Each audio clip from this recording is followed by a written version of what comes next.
Hello friends, how are you all? I hope that you all will be fit, fine and happy.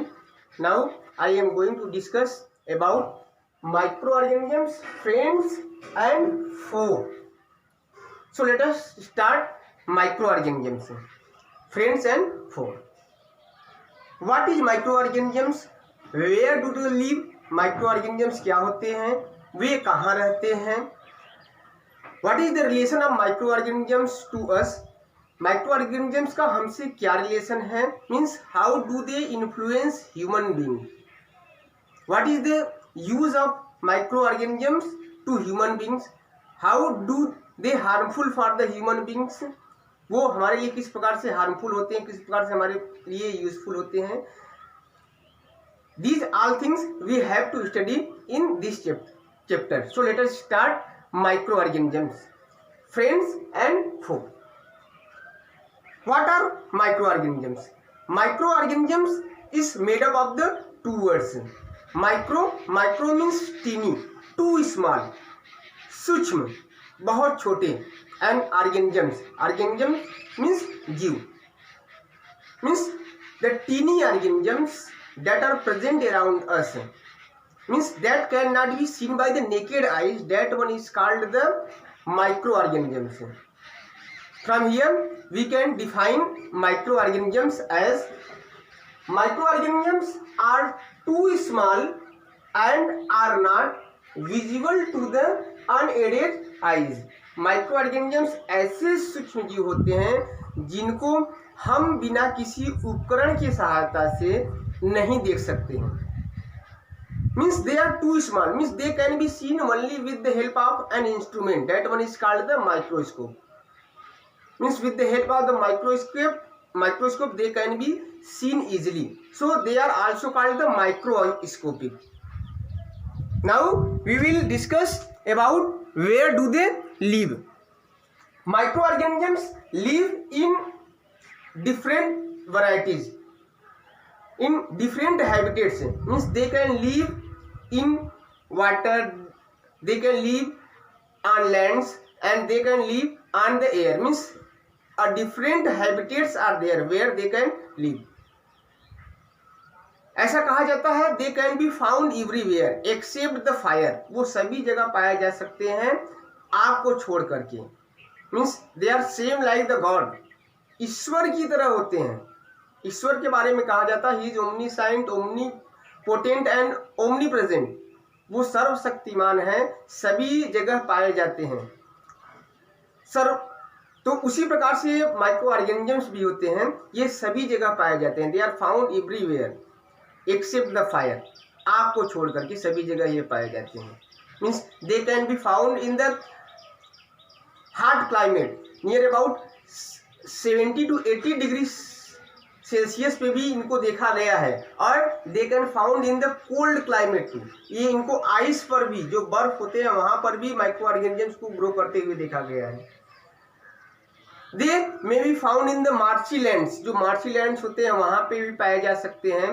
And they may grow in the rainy seasons. Mostly they can grow in the rainy seasons. Means different habitats are there where they can be found.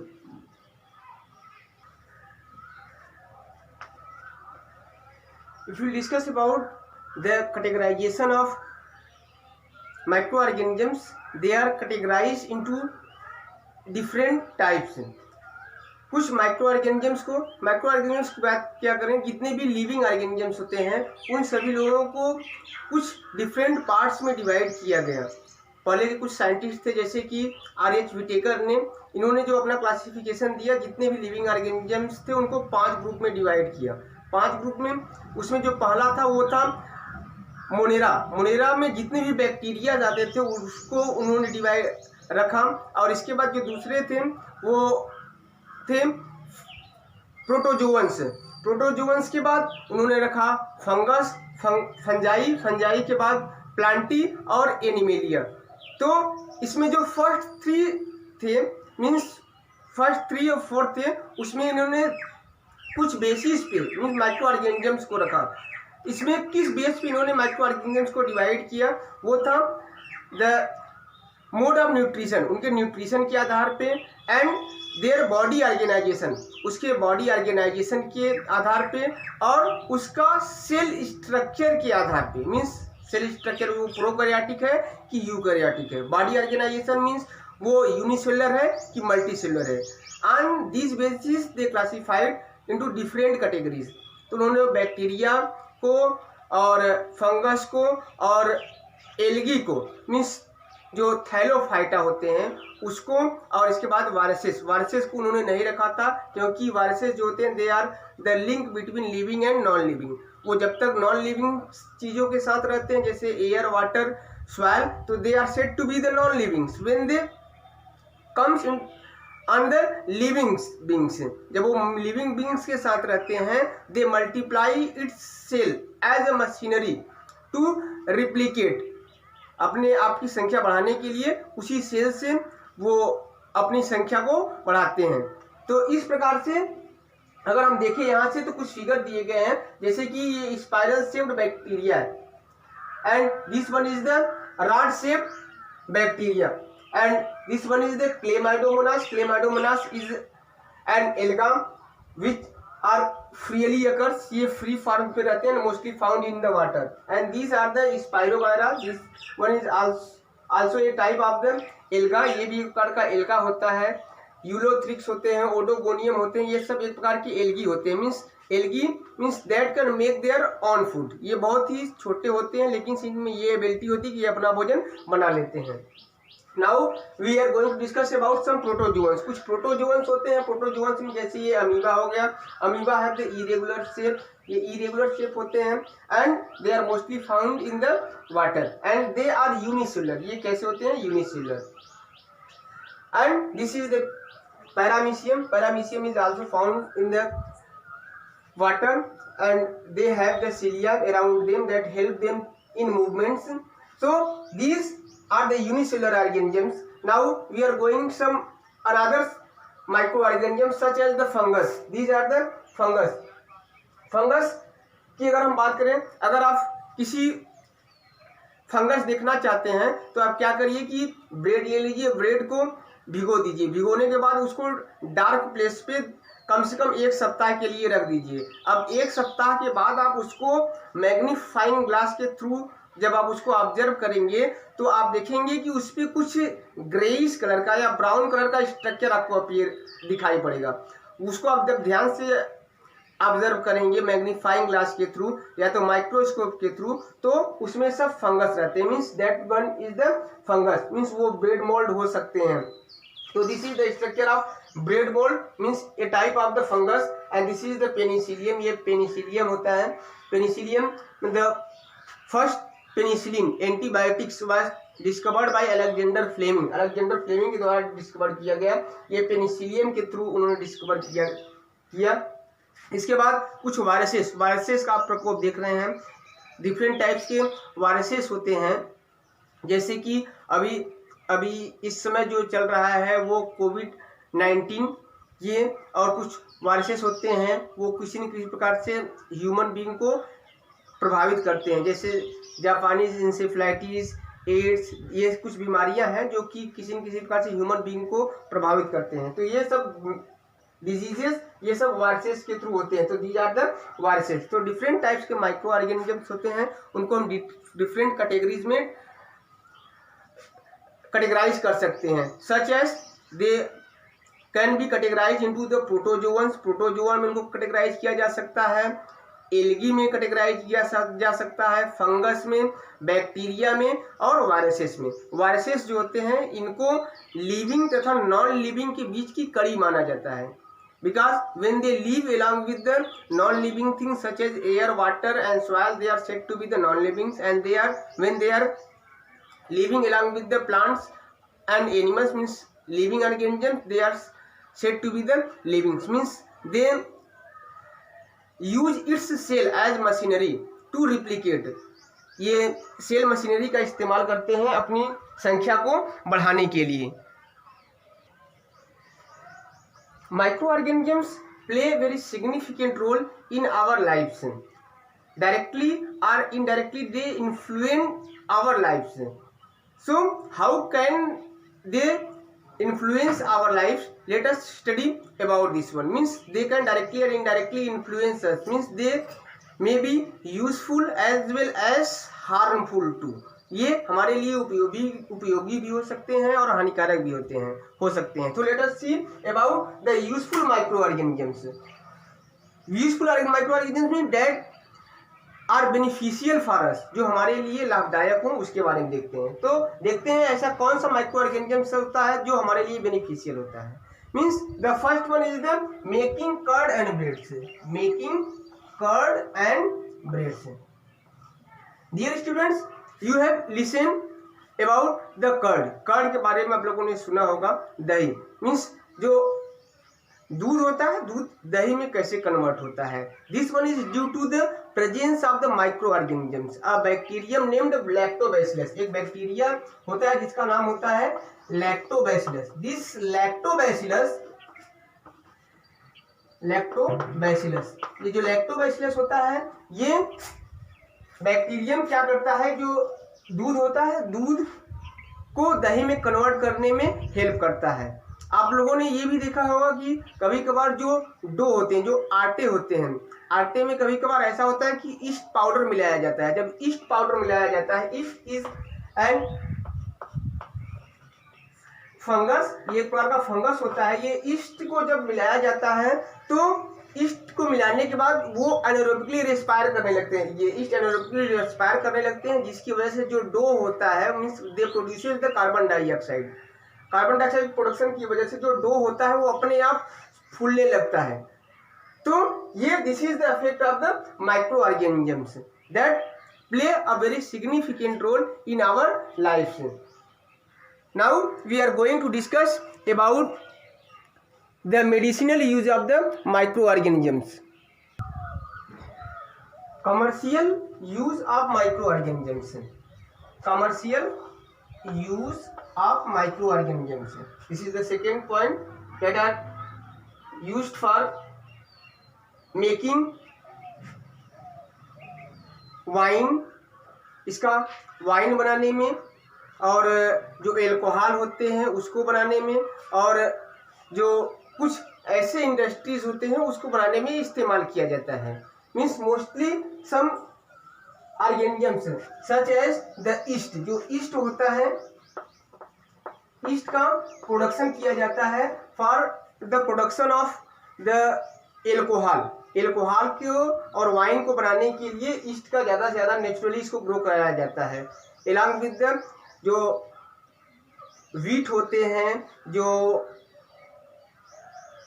Rice होते हैं, और जो crushed fruits होते हैं, उनके साथ इनको grow कराया जाता है, जिससे कि उसका जो मीडियम होता है वो कन्वर्ट हो जाता है एसिड में. Means these micro organisms are used for conversion of sugar into the alcohol. से शुगर को ये एल्कोहल में कन्वर्ट करते हैं. So such process are called the fermentation.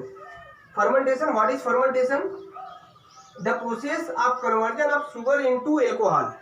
जो शुगर होता है उसका एल्कोहल में कन्वर्ट होने का जो प्रोसेस होता है, that one is known as the fermentation. So fermentation was first discovered by the Louis pasture.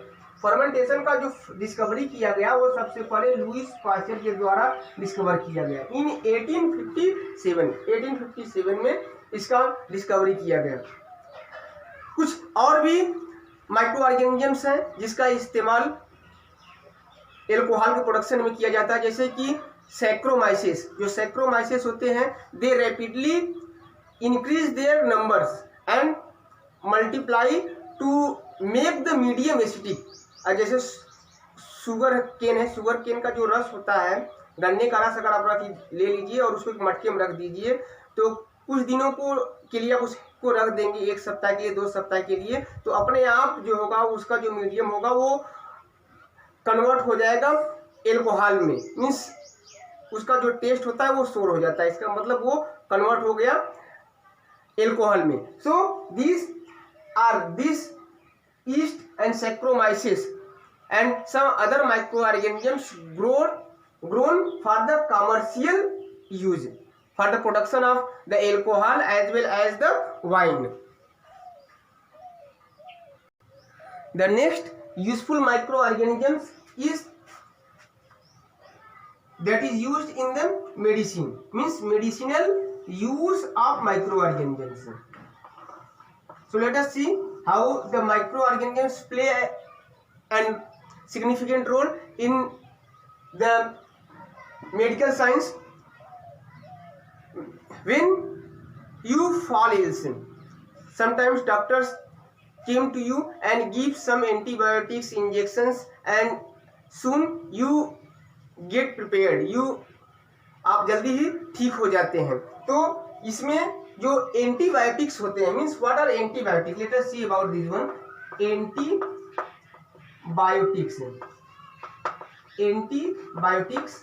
Antibiotics is a medicine that is prepared for the, means antibiotics are used for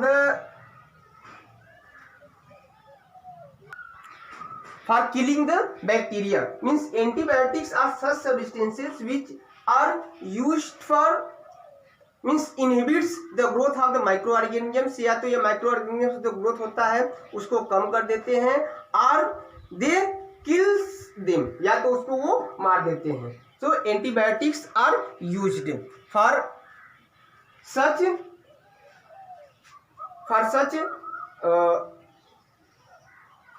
such diseases. कुछ बीमारियों के लिए इस antibiotics का इस्तेमाल किया जाता है. Antibiotics always must be used at the advice of the specialized doctor. Means इसका जो रॉन्ग डोज होता है उसको लेने से एंटीबायोटिक्स हमारे शरीर में जो मौजूद बेनिफिशियल बैक्टीरिया है उसको किल कर सकते हैं. So always try to take antibiotics with the help of the specialized doctor, either don't take it. So next, now we are going to discuss about the vaccines.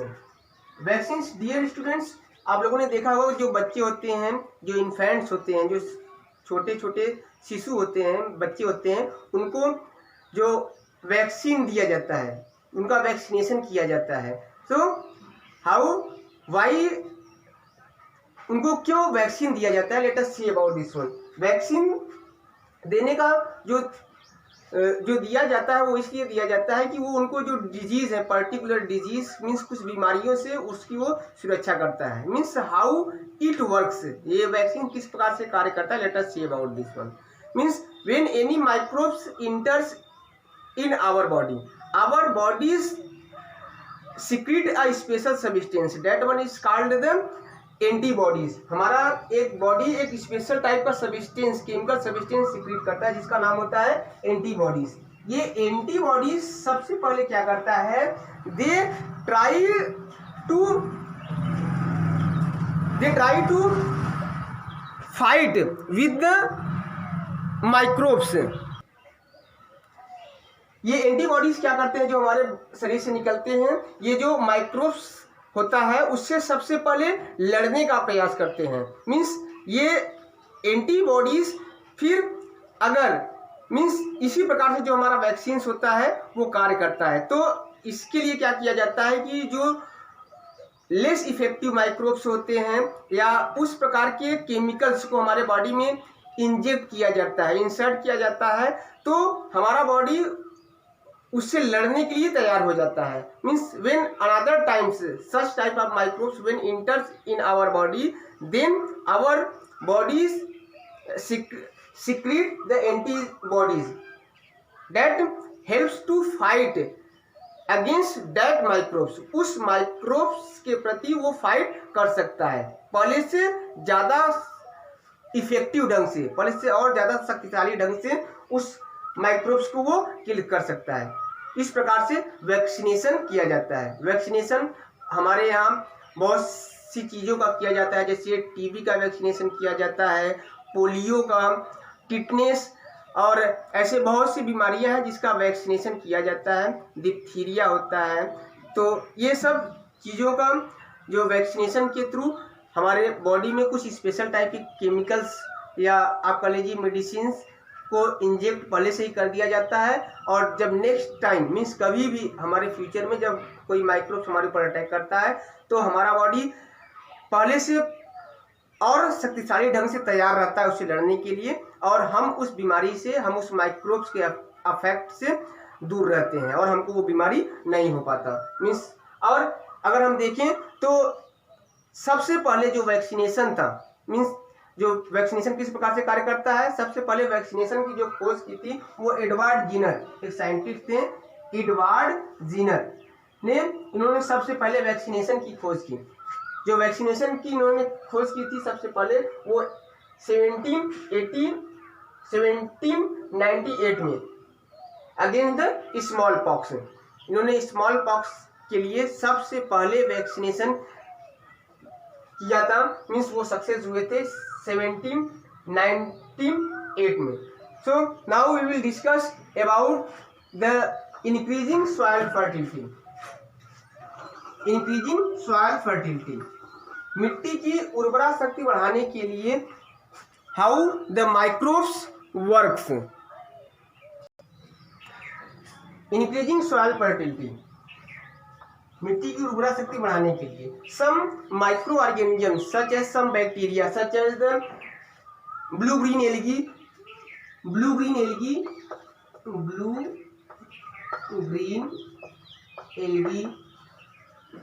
नास्टॉक, anabaena and rhizobium is found inside the root nodules of the leguminous plant। जो leguminous plants होते हैं, जो दाली पौधे होते हैं जैसे मटर हो गया, चना हो गया, अरहर हो गया, इनकी जो रूट नोड्यूल्स होते हैं उसमें पाए जाते हैं। And they directly fix the nitrogen, direct जो नाइट्रोजन होता है वो फिक्स करते हैं सॉइल में is in the form of the nitrites and nitrates, and this nitrites and nitrates can be used by the plants. ये प्लांट्स के द्वारा इस्तेमाल किया जा सकता है जिससे कि उनका जो ग्रोथ और डेवलपमेंट अच्छे से होता है मीन्स दस this microbes can be used for the increasing the soil fertility. The next one is the cleaning environment. इस वातावरण को साफ सुथरा करने में सम डीनाइट्रीफाइंग बैक्टीरिया, कुछ ऐसे डीनाइट्रीफाइंग बैक्टीरिया होते हैं जो हमारे एटमॉस्फेयर में पाए जाते हैं, वो हमारे इन्वायरमेंट को नीट एंड क्लीन करने में बहुत महत्वपूर्ण भूमिका निभाते हैं। Such as the blue green algae, जो ब्लू ग्रीन एल्गी होते हैं वो इन्वायरमेंट को साफ करने में महत्वपूर्ण भूमिका निभाते हैं। और भी कुछ ऐसे बैक्टीरिया होते हैं जैसे आप लोगों ने देखा होगा जो डेड प्लांट्स होते हैं, एनिमल्स होते हैं, कुछ समय बाद वो अपने आप ही मिट्टी में मिल जाते हैं। तो ऐसा कैसे होता है? This is due to the affect of the microorganisms. ये इसी माइक्रो ऑर्गेनिजम्स की वजह से इस जो डीके हो जाते हैं, सड़गल जाते हैं और मिट्टी में मिल जाते हैं। Means they also play the role of the cleaning the environment. Now we will discuss about the some harmful bacterias. Some microorganisms are there which spread diseases in human beings, plants and animals. So let us see which type of what types of the microorganisms are there which spread diseases in the human beings. Some diseases of the human beings are there such as the tuberculosis, cholera, typhoid, malaria, dysentery, influenza, jaundice, polio, hepatitis. These are the several types of the diseases which are related to the human beings. So how do they spread one person to another? Let us see about this one. So first of all, the disease which are spread from one unhealthy person to another healthy person, that one is called the communicable disease. ऐसे बीमारी जो किसी unhealthy person से एक healthy person में पहुंचते हैं उसको हम लोग कम्युनिकेबल डिजीज बोलते हैं। The diseases can be spread from one person to another through और विया द एयर, वाटर और फूड। ये माध्यम होते हैं किसी भी बीमारी के फैलने का, या तो वो एयर के थ्रू फैले, या तो फूड के थ्रू, या तो वाटर के थ्रू। तो how means what are the pathogens? Pathogens क्या होते हैं? Pathogen means disease causing organisms. Disease causing organisms are known as the pathogens. जो बीमारी उत्पन्न करते हैं, जो बीमारी को काज करते हैं, that organisms are known as the pathogen. So let us see about some human diseases and their causative microorganisms and mode of transmission, means how do they transmit from one person to another. So let us see about this one. Tuberculosis. First disease is tuberculosis. Tuberculosis is a disease, इसको हम लोग commonly TB भी बोलते हैं। These are spread through a bacterium. ये bacteria के द्वारा फैलने वाला रोग होता है। That bacteria is known as the Mycobacterium tuberculosis. उस बैक्टीरिया को हम लोग बोलते हैं mycobacterium tuberculosis. It is transmitted from one person to another through the air, means ये when a person talk with each other, when they sneezing, when they coughings, then their bacteria comes out, means mix up in the air. Those person who nearest to them, means they may have the symptoms of the tuberculosis. So its spread is due to the air. इसका जो transmission होता है वो air के through होता है means वो air के थ्रू, वो या तो जो डायरेक्ट कांटेक्ट है मीन्स स्नीजिंग के थ्रू, कफिंग के थ्रू हो सकता है। अब इसका जो प्रिवेंशन मेजर्स होता है वो कैसे हो सकता है? मीन्स ऑलवेज जो पेशेंट है उसको प्रयास करें कि वो आइसोलेशन में रखें, क्वारंटाइन में रखें, और जो वैक्सीनेशन अगर है तो वैक्सीनेशन दें, और उसका इस्तेमाल करके जो भी डॉक्टर सलाह देते हैं उनकी सलाह पे चलें और जल्दी से इसका इलाज संभव हो सकता है। Next one is the cholera. Cholera is a disease which is caused by the vibrio cholerae. Cholera जो होता है विब्रियो कॉलेरी के थ्रू होने वाला एक डिजीज होता है, vibrio cholerae. This is a bacteria that is cholera is spread through the water and food. ये जो इसका ट्रांसमिशन होता है ये वाटर के थ्रू होता है और फूड के थ्रू होता है। मीन्स अगर हमें इससे बचना है तो we should take always the boiled water and well cooked food. अच्छे से भोजन को पका करके लिया जाए तो कॉलरा से बचा जा सकता है। Next one is the typhoid. ये टाइफाइड बीमारी जो होता है ये साल्मोनेला टाइफी के द्वारा, एक बैक्टीरिया होता है इसके थ्रू फैलता है, साल्मोनेला टाइफी। साल्मोनेला टाइफी जो होता है मोस्टली ये जो होते हैं जो वाटर होते हैं, मीन्स इसका जो मोड ऑफ ट्रांसमिशन होता है वाटर के थ्रू होता है। जो साफ पानी नहीं होता है उसमें इसके जो बैक्टीरिया होते हैं साल्मोनेला टाइफी होते हैं वो उसमें मिक्स होते हैं। जब उसका इस्तेमाल कोई हेल्दी पर्सन करता है तो वो उसमें ये फैल जाते हैं और टाइफाइड को काज करते हैं। Next disease is the malaria. Malaria के बारे में आप सभी लोग जानते होंगे। Malaria is caused by a protozoan. एक प्रोटोजोवन के द्वारा ये काज किया जाता है जिसका नाम होता है Plasmodium, which name is the Plasmodium. इसका जो स्प्रेड होता है मीन्स इसका जो ट्रांसमिशन होता है वो वेक्टर के थ्रू होता है। वेक्टर मीन्स ये मॉस्किटो से, मीन्स एक मॉस्किटो के बाइटिंग से फैलता है। मीन्स ये जो मॉस्किटो होते हैं they play very significant role for the spread of malaria. ये मीन्स वेक्टर मीन्स इंटरमीडिएटर का काम करते हैं। मीन्स जो भी हेल्दी पर्सन है जो अनहेल्दी पर्सन को अगर वो बाइटिंग किए हुए हैं फिर इसके बाद वो हेल्दी पर्सन को बाइटिंग करते हैं तो थ्रू द ब्लड से, जो ब्लड के थ्रू वो उनमें ट्रांसमिट हो सकता है। तो ये जो डिजीज उत्पन्न करता है वो प्लाज्मोडियम होता है। इसके लिए क्या करेंगे कि हमको मॉस्किटो से बच करके रहना पड़ेगा। इसके लिए जो मॉस्किटो नेट्स होते हैं, जो मॉस्किटो रिपेलेंट्स होते हैं, और अगर मॉस्किटो का ब्रीडिंग कहीं भी हो रहा है तो उसको रोकने के लिए कुछ स्प्रे का इस्तेमाल करके इससे बचा जा सकता है। अब हम देखेंगे कि now the dysentery. Dysentery means जो पेचिस होता है, this one is caused by the ant amoeba histolytica. Ant amoeba histolytica के द्वारा होता है और इसका भी जो स्प्रेड होता है वो वाटर और फूड के थ्रू होता है। And next disease is the influenza. Influenza means this one is also called the common cold. Common cold बोलते हैं इसको. ये मिक्सोवायरस इन्फ्लुएंजा के थ्रू होने वाला डिजीज होता है. ये स्नीजिंग, कफिंग और टॉकिंग के थ्रू मीन्स एयर के थ्रू इसका मोड ऑफ ट्रांसमिशन होता है. Next one is the jaundice. Jaundice means it is also known as the hepatitis. Hepatitis जो होता है ये मोस्टली जो होता है वो आरएनए कंटेनिंग वायरस के थ्रू होता है और इसमें जो वायरसेस होते हैं वो हमारे जॉइंडिस में जो चेहरा होता है वो पीला पड़ने लगता है और ये मीन्स हमारे लीवर को अफेक्ट करता है. जो लीवर होता है लीवर सही ढंग से कार्य नहीं कर पाता, उसमें सूजन होने लगता है जिसकी वजह से हमारे बॉडी से बिलिरुबिन नामक एक सब्सटेंस निकलता है जो येलोविश कलर के लिए जो फेस होता है, जो नेल्स होते हैं, जगह जगह पर वो येलोविश होने लगता है. तो ये इसकी वजह से होते हैं. ये इसका जो स्प्रेड होता है वो फूड और वाटर के थ्रू मीन्स कंटामिनेटेड फूड और वाटर के थ्रू होता है. Next one is the polio.